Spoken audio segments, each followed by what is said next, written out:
মুখ্যমন্ত্ৰী ডাঙৰিয়ায়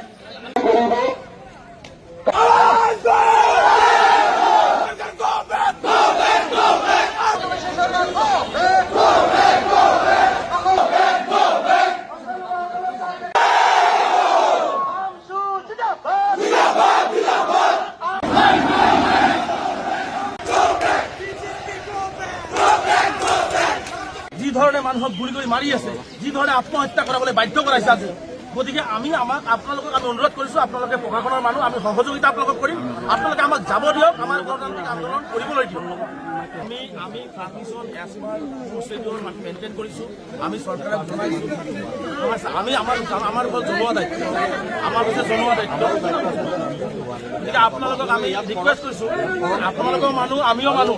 যি ধৰণে আপোনালোকে চাইছে ল'ৰা ছোৱালী কেনেকে মাৰি আছে, কেনেকে আপোনালোকে কেনেকে ল'ৰা ছোৱালীবিলাক নাখাই আছে। গতিকে এইখিনি কথা আপোনালোকেও তাত মানুহ হিচাপে আপোনালোকে অনুভৱ কৰক। কাৰণ মুখ্যমন্ত্ৰী সম্পূৰ্ণ দানৱীয় চৰিত্ৰৰে কাম কৰি আছে আৰু কেৱল মাত্ৰ ধৰ্মীয় সংখ্যালঘু। কাৰণ এইসকল অসমীয়া মানুহ, কোনো বিদেশৰ মানুহ নহয়। গতিকে আমাক যাবলৈ দিয়ক, আমি অকণমান যাম। আমি আমাৰ ছাত্ৰ বিষয়ক আমি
আন্দোলন আৰম্ভ কৰিছে।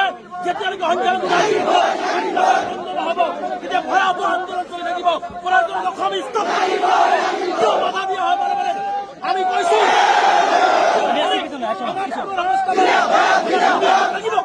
তেনে ক্ষেত্ৰত অত্যাচাৰ কৰি হ'ব লাগিব।